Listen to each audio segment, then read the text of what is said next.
Hello and welcome back to another episode. I'm James from RoloniumUniversity. Here we have another fantastic guest for you all.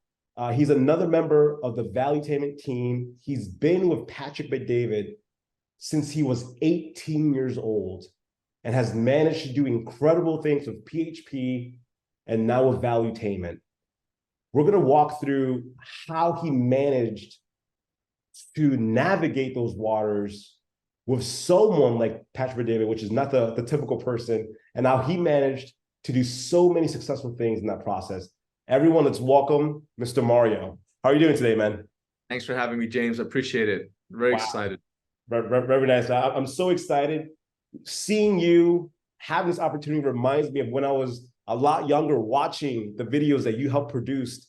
And I remember watching Patrick. Hey, pass me hey Mario, throw me the pillow, the scrap. Watching all those memories, I said, wow, and having this opportunity with you is just something that gives me goosebumps. To get started, Mario, can you walk us, who was Mario when you were growing up? How were you in middle school? How were you in high school? Were you popular? Were you not? Walk us through, who was Mr. Mario and kind of, you met Patrick at 18 years old. That's right. Yes, that's right. Yeah. Go ahead, walk us through that. Absolutely. First off, I appreciate the fact that you've been watching for such a long time. And obviously, Valuetainment started off as an idea. It was a 2-minute segment with Patrick that became Valuetainment, value entertainment that leads to a movement. And then, a few hundred videos later, Life of an Entrepreneur, 90 Seconds comes out with that red Ferrari. Everybody saw that anthem for entrepreneurs. At the end, it says, in the end, your success will speak for itself. And then Valuetainment has since, post-COVID, moved to Florida, 8 people, now almost 100 employees, expanding. PBD podcast happens, now Bet-David Consulting, and then other companies, Minect, Vault, and Patrick is just larger than life and way more influential than ever. But at the core of something you said is we led with value. And content is, and will always be king. And value is the biggest thing that, if you were to say who was Mario in high school, how I met Patrick and all that, in high school, I was not the guy providing value. I was the guy providing headaches. Headaches for my mom, headaches for people around me. I was a guy that was at war with himself. And if you know that popular quote, a man at war with himself creates unnecessary conflict for other people. Wow. I was so at war with who I was. I didn't know what my purpose in life was. We grew up, not privileged at all. Single mom, 3 boys, love my mom. Dad wasn't really around, in the beginning of my life. It was kind of an on and off relationship. I love my dad. I respect my dad. But at the same time, my mom really put a few, great seeds in my head that kept sprouting for years, and she said, you can lose everything, but you can't lose your work ethic and respect. And that stayed everywhere with me. And when I met Patrick, I said, look, I don't have a lot, but I can work and I can respect a leader that's worth following and respecting. And that's what Patrick was. And I met him at 18, and I've been with him now almost 18 years. Wow. In a few weeks. December 23rd is when I came into an office and I found out Patrick was there. So all in all, it's taken that wild journey. James, sometimes life takes you on that wild journey and you have ups and downs, but there's always an end to a journey, and every roller coaster, starts and stops. And I feel like when it stops, you can either get on the same roller coaster and go through it again, or you can get off and try another ride. And we've been on a few rides with Patrick Bet-David here with, PHP agency and that exit that happened last year in June. Yes. And then now with Valuetainment, now with consulting. But I feel like every roller coaster also has its thrills and its different outcome. Yeah, you know what I mean? Yeah, For the same roller coasters, we're in Orlando. You got all the theme parks over there. So kind of why it's in my head. But that's kind of where it's at and how we got there. It's been an interesting journey. So that's you said a lot of value there as well. You said content will always be king. Valuetainment, his goal is to always get as much value as they can. Let me step back a little bit more back into your background. I'm Latino, and I think we spoke earlier, and you said you're also Latino. Has that impacted you? Are you seeing a lot of Hispanics or other Latin American? Well, first off, where are you from? Talk a little bit about that, and are you seeing a lot of influence for our generation, our culture to be more in business? Or walk us, walk us through that. Are you seeing a lot of Latinos in the business world, in the work you're doing? And if so, what would be your message to them to get them more involved in the wonderful roller coaster that you mentioned of being in business or being an intrapreneur, which is something we're going to hit a lot on, because you're the number one guy. When I hear the word intrapreneur, I think of Mario, because the things you've done are fantastic. You're pretty much, in my opinion, an entrepreneur. But I'll let you go ahead and go with those points. So people confused me growing up my whole life. Everybody thought I was a little bit Asian, which I guess you kind of are if you're Guatemalan. I'm from Guatemala. My whole family's Guatemalan. Perfect. I was born in Los Angeles. I wasn't born in Guatemala, but I had one uncle, American uncle, full white, and his name was Douglas. I miss him dearly. He taught me about some of the greatest things in life, like Elvis Presley, heavy metal, and rock and roll music, John Wayne. So he really gets a lot of credit for my attitude. But Guatemala, now, do I see a lot of Latinos in the space? Look, I see a lot more, Latin culture really adopting social media, adopting media itself. Yes. You have, I think there's a company called Backdoor Humor, and they did that famous video on YouTube with the cocaine and the cop, and these guys are creating content all the time. You had, back in the days, I think 5-6 years ago, Me Too was MITU was like a popular Spanish media brand. But a lot of, how they say a lot of the media in America has changed. Well, a lot of Spanish media is just kind of regurgitating the same things. You got the novelas, you have las noticias, and then you have, the weekend shows. Sábado Gigante used to be big, and then all of a sudden it's Jose Luis Sin Censura, and then now you have that weird clown that just disses people, or the Spanish version of Judge Judy, and I forget her name. But I know exactly. If you're Spanish and your mom watches those things all the time, exactly. So media hasn't really, in my opinion, changed too much on the Spanish side, but I do see a lot of Latinos rising up through the ranks of success. And maybe a part of it is, you look at El Salvador and the fact that they've changed a lot of how they do finance in the country and economy, adopting a little bit of the Bitcoin movement, right? And then you have a lot of people that just aren't settling anymore. Society right now, everything has changed. Everything is so different today when it comes to leadership, and how companies are now using, ESG and DEI, and now you have to be a little bit more diverse. But before that, one thing I loved about working with Patrick is the approach to diversity. PHP agency that he started in 2009 with 60 people that became 50,000 associates with 40,000 of them licensed. 54% were Latinos. Wow. And over 50% were women. The highest earners in that company are women. So we were very big, and he's an immigrant from Iran. So obviously his mindset was, if I can do it, anybody can do it. And he gave a lot of people that other big established traditional companies wouldn't give them a shot. He did. And we're taking the same approach of valuetainment. When you look at some of these traditional companies, they're one nationality and that's it. And they kind of find people that are just like them. And you got to be perfect and good looking and everything sharp and have come from the right place, the right college. And everybody, a lot of companies, not everybody, but a lot of companies out there, James, they look at the outside, they look at the growing up, they look at the pedigree, they don't look at the heart. Exactly. And they don't look at the desire. They don't look at the chip on the shoulder. They don't look at what's really consuming that person's mind. And I think that the companies that are doing that and they're looking beyond what's on paper, I think they attract a different talent pool. And Latinos have, just by the byproduct of how they grew up, they have a different way they see the world. They don't expect anything to be given to them. They're going to work for it. There's less entitlement, unless they were corrupted. Because there are a lot of Latinos, and I love my people, but a lot of them are living off the government. They're living off of welfare, and they're taking advantage of the system. They don't believe in paying taxes. They don't believe in giving back, and they don't believe in appreciating the entrepreneurs that are giving them the jobs. For sure. And then, there's a political, battle, and there's a little bit of thinking that the people that want the best for them are hurting them. And that's something that I had to change too. But I do think that the Latin community has realize that the people that were taking care of them supposedly are now turning their backs on them. And the people that they didn't think were supporting them actually have their best interest in mind. Wow. And we're going to see a lot of that continue to change, because we go back to the video I mentioned. In the end, you know, people's intentions always come to light. So 100%.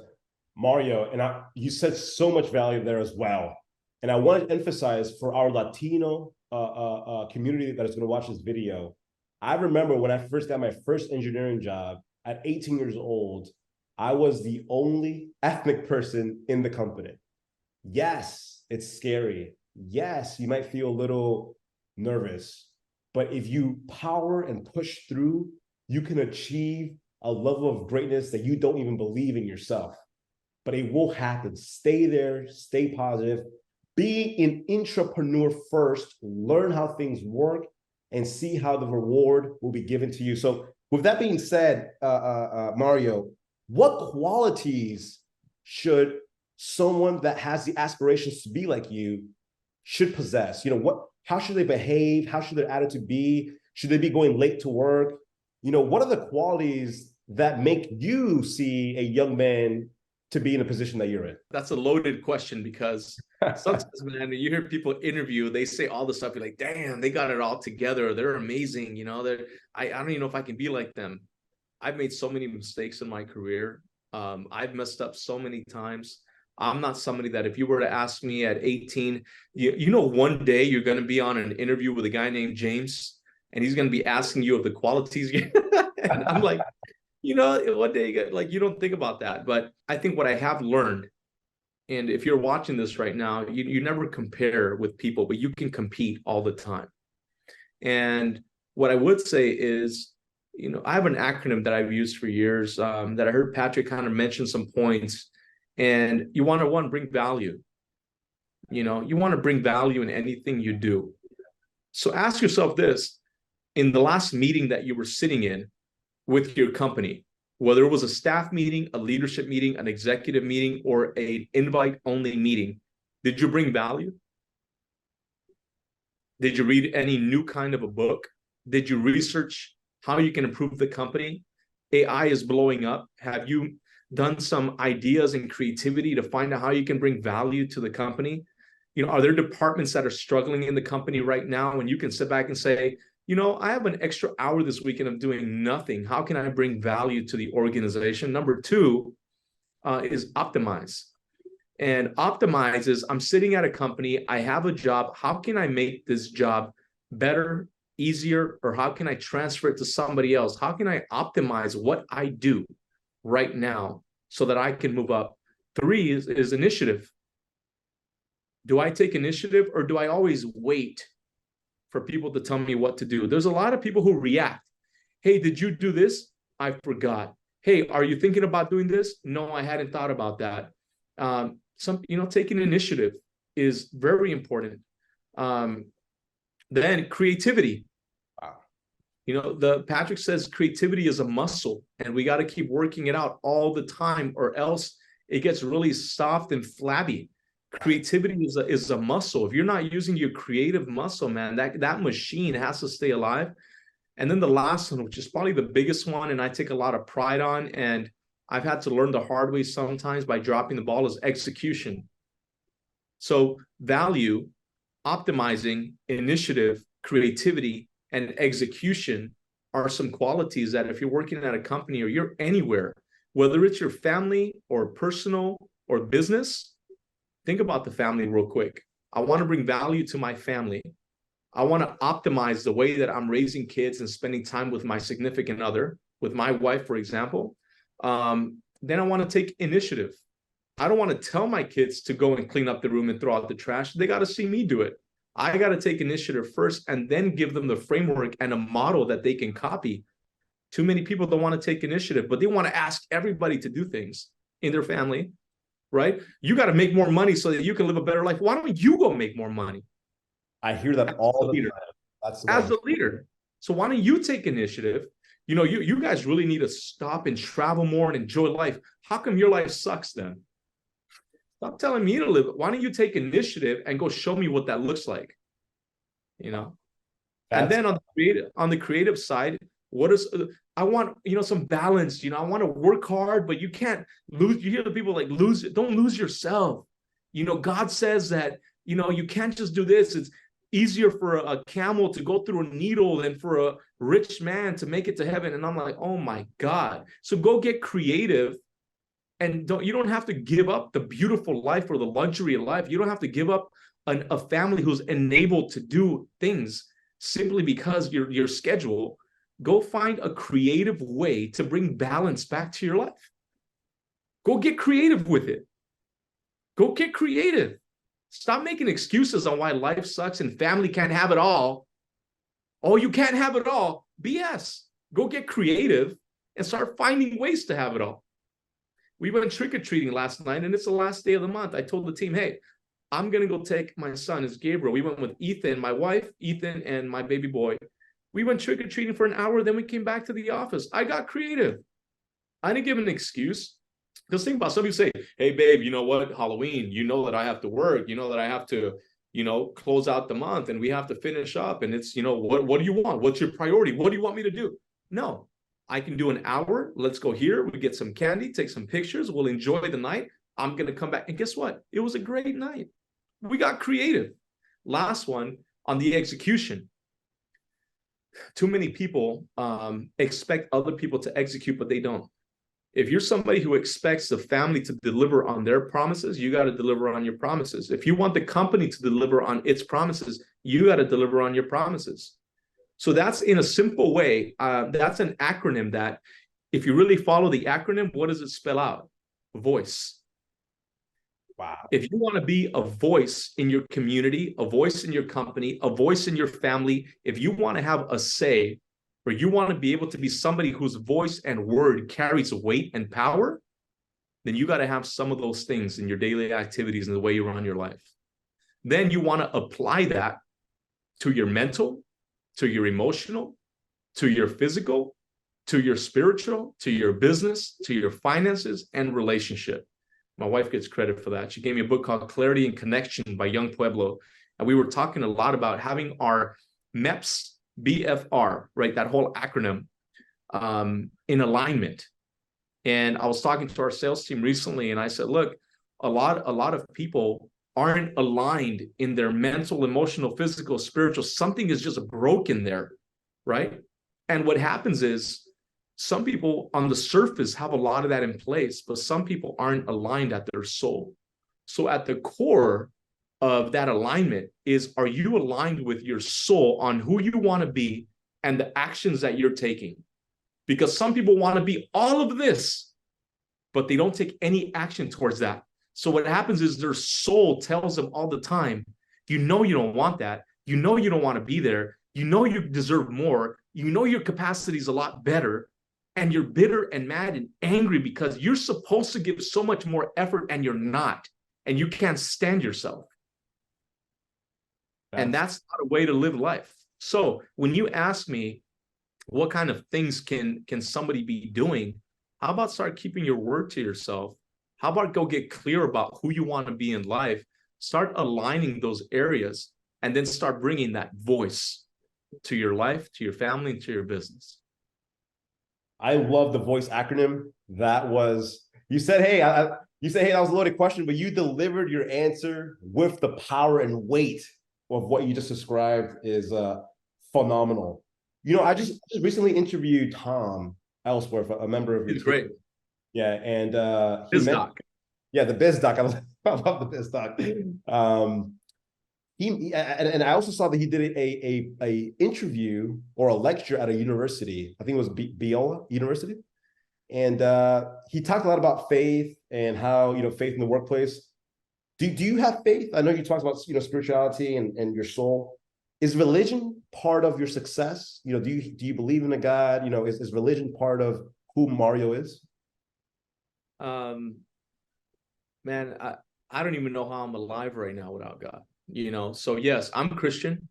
I tell my team, and they tell me, Mario, you got to watch what you're saying. But sometimes I don't feel like I deserve anything that I have right now, man. God has been so generous to me, and I'm grateful every day. There's this docu-series on Nicky Jam. Obviously, the Latino in me comes out, called El Fénix, right? Yep, Yeah, yep. oh, no, sorry, El Ganador. And in El Ganador, he says, God gave me a second chance. I don't intend to waste it. And, 4 or 5 years ago, I was struggling with an area of my life with alcohol. And it wasn't something where, I was living on the street or in an alley and I was a homeless guy. It was more like I really just couldn't stop.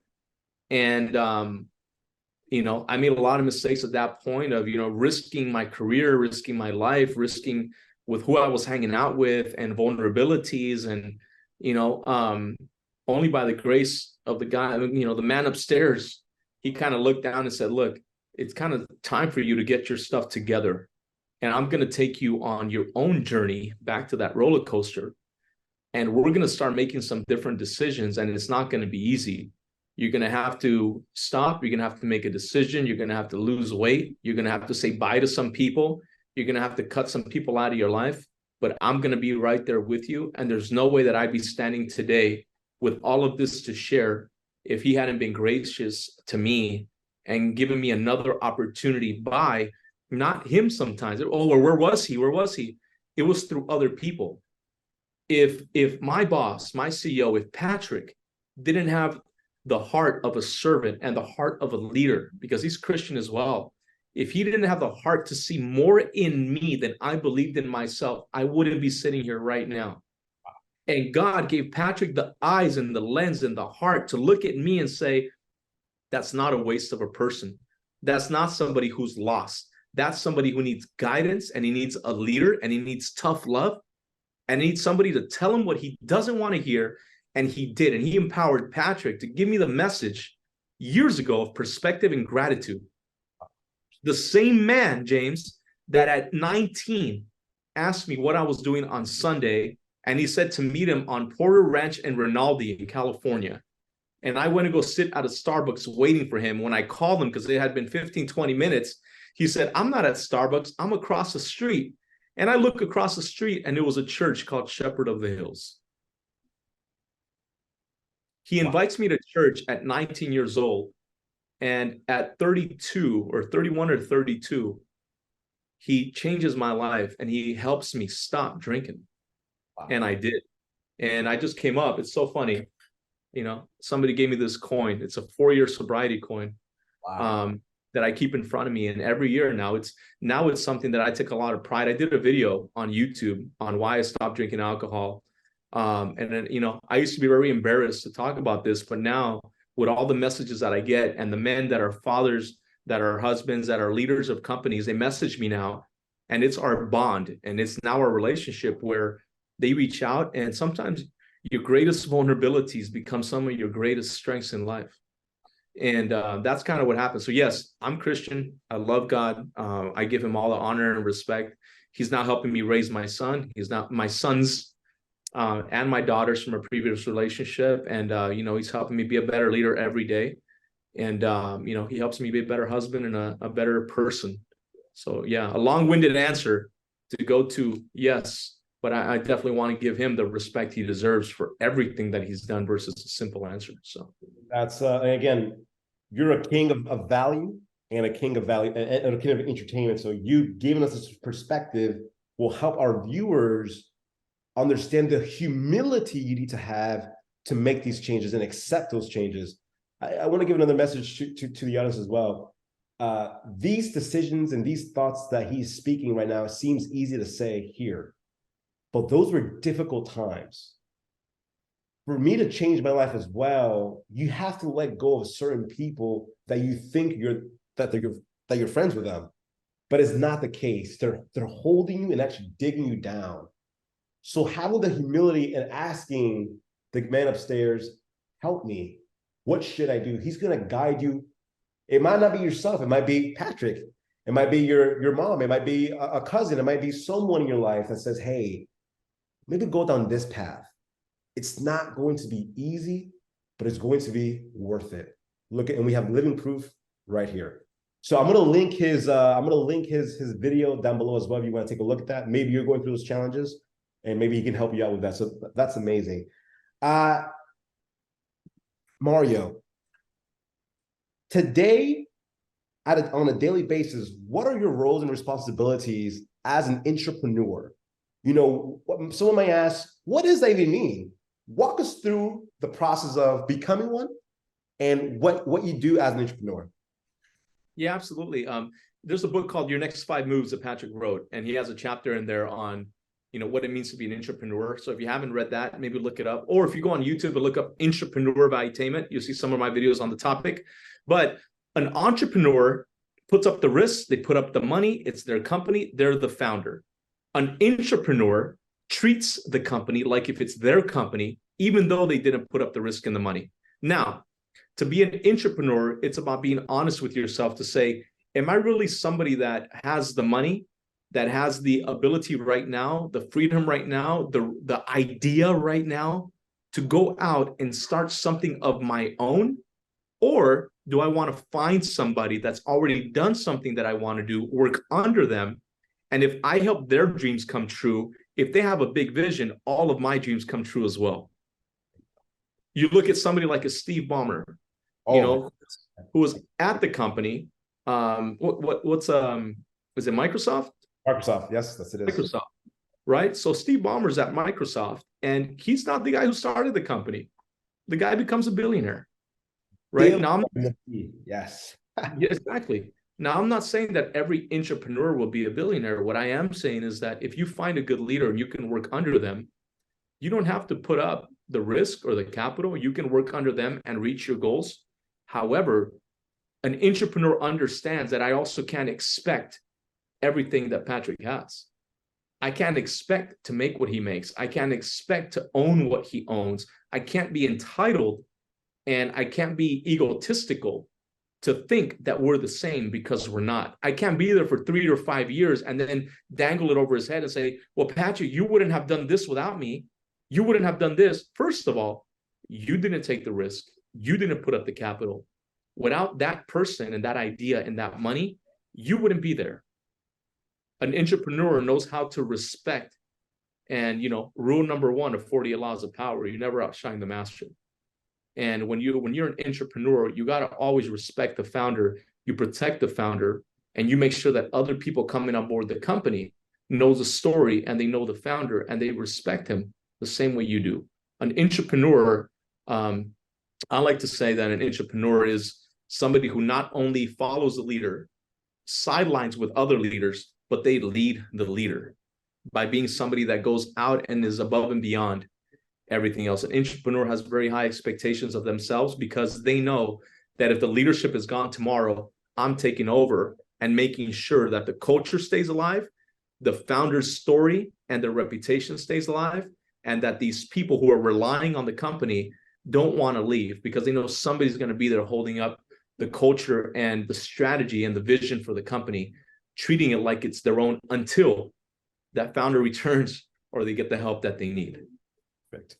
And Mario, again, you say these, I know the words have a lot more weight than what they sound like. How hard is it? Can you talk about putting aside your ego? Because I've met some co-founders, some partners that I've had that, or even some people that we bring on, they have that feeling, oh no, we are the same. No, like exactly. Do you talk to yourself? Do you say, hey, look, I need to set myself back and understand the situation? Or is it something that naturally comes to you? Okay, I'm on the second, I'm second in command, and I just accept it. Do you have to kind of play and like have a battle with yourself to understand kind of how things go, or did it come naturally to you, Mario? Yeah. I think no, not naturally at all. It's definitely a process, and I think it's a choice. Being an entrepreneur is a lifestyle. It's a choice.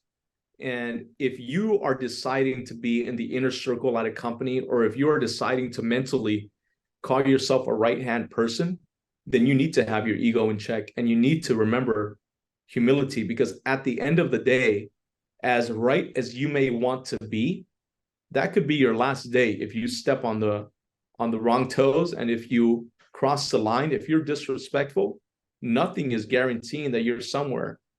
And by the way, on the topic of number twos, because that came up recently at an event that we did, number two isn't an automatic and an entitled place. Number two is not a title. Number two is an earned reputation. Number two is an earned position. You know, a lot of people think because you're the second in command or the highest paid person that you're the number two. Hell no. A number two is somebody that could be the lowest paid person there, but they protect the company more than anybody else. Number two is not a title. I'm or even right now, I'm not number two, James. I'm like a number 8 or 9 in my mind, but I act like I'm a number two and I treat people like I'm a number two. Wow. You know, but there are I have a lot of other executives that are either, you know, doing well and or bigger titles, and I respect them. But if the company needs me to step up in an area, I'm going to step up. But yeah, it didn't come easy. It takes a little bit of, first off, it takes the mindset. And second, you know, it takes a little bit of practice to just kind of remember, at the end of the day, I'm not the shot caller. I have autonomy. I've been empowered, but it's not my company at the end of the day. And I have to make sure that I remember that. Yeah, 100%. And something too is that when you embark in the journey of becoming an intrapreneur, just because you join a company in a month, 2 months, 6 months, you're not going to have that level of loyal of trust and, oh my gosh, it's a process, right? Some people come and think, I just joined the company, give me the business card, give me this, give me that one. It's like, whoa. Take a set, take a seat back or take a step back. You need to earn these privileges. You see Joe over there, he didn't care. He's been here 10 years, 15 years. This is what he has, XYZ. You need to be able to humility and that self-control and discipline is pretty much the topic of what I'm hearing, the qualities, the discipline to control your soul, the discipline to control your ego, the discipline to have control of your entire spiritual state. It's something I'm seeing, the repetition, I'm seeing that pattern in this conversation. Mario, how do you give yourself discipline? How do you teach discipline in your workplace? And what do you think discipline is? And you think it's a good thing, it's a bad thing? Does the world today have enough discipline? Do men have discipline today? Let's talk a little bit more about discipline, because I think that's a highly important skill that may be leaking in today's generation. Yeah, discipline is a choice. Discipline is a choice, just like everything else we've been talking about. The discipline to, you talk a lot about the personal habits, right? The discipline on the words you use, how you lead, when you show up, how you keep your word. I had a recent event where I didn't follow some of the protocols that I needed to, and I had the ball dropped in a little bit of areas that, really impacted my word. And, I thought, okay, well, what could I have done different in that scenario to make the results be a little bit more different? And I could have been more disciplined in my leadership. People think of discipline like, how often do you hit the gym and what are you eating and don't eat candy and stuff like that. But discipline is really, those habits to do certain things that lead to certain results. And discipline is very important. And yes, a lot of discipline is missing in so many aspects, but let's not go so far to other people and what's missing. Let's go more personal. Discipline in our personal life is what we choose to do when we know what the right thing is that we should do. And discipline is making the tough choices. In Will Guidara's book that we recently read called Unreasonable Hospitality, in the audio version, if you go all the way to the end, I was on a treadmill and the book ended and they were still kind of playing. And all of a sudden there was like a bonus track. Wow. I'm like, oh, bonus track, cool. And he says, if you got to the end of this book, I have something extra for you. Okay. And he said, you're going to be on the path of life sometimes. You're going to get to the crossroads where you need to decide whether you should turn, left or right. And he said, it's neither one of those options. When life puts you in a position to choose left or right, you have to choose what's right. Wow. And discipline is being at the crossroads of every decision and every moment looking left and right and instead choosing what's right. That's discipline. And that's a new way that I've come to see what discipline really is. You know, should I let my team get the credit, or should I take the credit? Neither. What's the best thing you could do? Wow. Right? Because there's some scenarios where that, that's a real thing in the corporate world, right? Should I volunteer for that project or not volunteer for that project? Because I like to be at home a little earlier, but if I do it, I could get a raise. What's right? Well, the company, you said that I could count on you. So regardless of the raise or the work, what's the best thing to do? Go do that. And sometimes they're not the most popular decisions, but they're the right ones. Fantastic. And those decisions, like you said, they might not be the popular one, but everyone around you is seeing those actions that you're taking, and they're taking notes. Wow, this person just did this. Wow, no one volunteered for this role, but he did, or he or she did. Those is what sets you apart from. And then you become that voice. Yes. And then you become that voice. That voice and that secondhand person that you just talked about, because you just earned it. You're doing everything. Everyone's looking at all the actions that we do at work, at home, anywhere you are, there's always someone watching you. And if you make those right decisions that Mario just talked about, you're only going to go forward in the direction you want it to go. It might seem hard at the time. This is not something that's going to be easy, and maybe it will. If you change your lifestyle, you change your mindset, it might just become automatic. But you need to train yourself to do that. So this has been, I have 2 sheets of paper filled with notes with the amazing words that Mario has shared with us today. Mario, what can we expect from Valuetainment? And, I just saw you guys recently just interviewed Ron DeSantis on the PBD podcast. Fantastic, huge. What can we expect from you guys, and any closing thoughts? Yeah, I really appreciate the conversation. You've been watching for such a long time, and you've grown tremendously, from just being a audience member and somebody who watches content and being a fan, to being somebody who's actually implementing the content and using the content and leveraging the content and now giving back to your community. That's phenomenal. And I respect that a lot.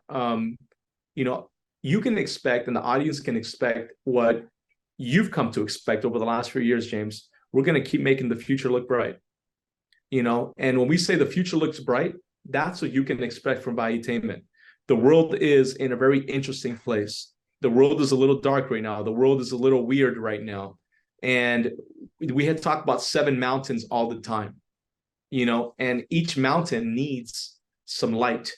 There's sports, media, entertainment, religion, politics, family, education. I may be missing 1 or 2 there. There's videos on it on YouTube, but we're going to continue to create great content, create services and consulting that people can trust.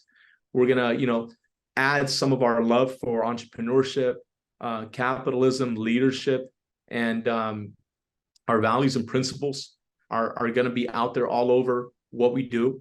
So people can expect to really see a company that started off as an idea, really creating content and working on areas and creating companies and empowering individuals that bring value to the world, entertain the world, and create a movement. This won't be something that only we do. This will be a collective where some of you are going to be a part of making the future look bright through new ideas, innovative technology, new companies, live events, a lot of our leadership development programs. We're going to make an impact somewhere, man. When we talk about Valuetainment and the vision to bring Hollywood to Florida that Patrick says, or the vision to create entertaining movies and documentaries and all of that, that's going to happen. And our goal is that we can take a little bit about what's worked for us and apply it to other entrepreneurs and businesses so that they can see the benefits. Capitalism is a beautiful economic system if used the right way for good to empower other people. We want to show that the American dream is real, and some people may be like, man, this sounds like an infomercial or promotion for Valuetainment. But I'll be honest with you. When we went to India and we had just shut down the channel for like a month, we went to India and we're over there and we're interviewing people. We're walking through the slums. Patrick is speaking at the East Summit. And that vlog is on YouTube as well, India's East Summit vlog. But We're on the plane on the way back, and Patrick says, Mario, I feel like Valuetainment is a citizen of the world. It's our job to empower people all over the world. And we do that through value. You can expect, if I'm around and the right people are around, and now we have an incredible team here, I'm surrounded by people who have big hearts, big dreams, big vision. And now it's a tribe. It used to be Patrick and then myself, then it's Tom, right? And then some editors. Now, you have people that work with me on a daily basis. Our content creators like Brandon, people who are executing and doing the videos. We have our social media team that's putting out the content. We have our team in consulting like Leo, who's the #1 guy that's really helping us out and getting entrepreneurs the help they need. We got Taylor, Aaron, and a few other people that, are doing big things for us here. We have Minect in the application, connecting experts to individuals. We are just trying to find a way to bring value, because as the world gets darker, somebody needs to keep holding up that light and giving hope. So you can expect hope from us. And I can 100% agree. And I'm living proof that their channel is doing exactly that, because like you mentioned, I've been consuming their Valuetainment videos for many years, and it has shaped. And again, what does Patrick always say? Who's influencing you to believe that? Who's influencing you to do this? I let them, because I knew it was the right way to influence me and drive me and follow the same steps. So if you haven't already subscribed to our channel, please subscribe to Valuetainment's channel, because you'll get the most value from individuals that want to make the future bright, and we're doing it together. So Mario, thank you so much for taking time from your busy schedule to have a conversation with me and with us. Thank you so much. Absolutely.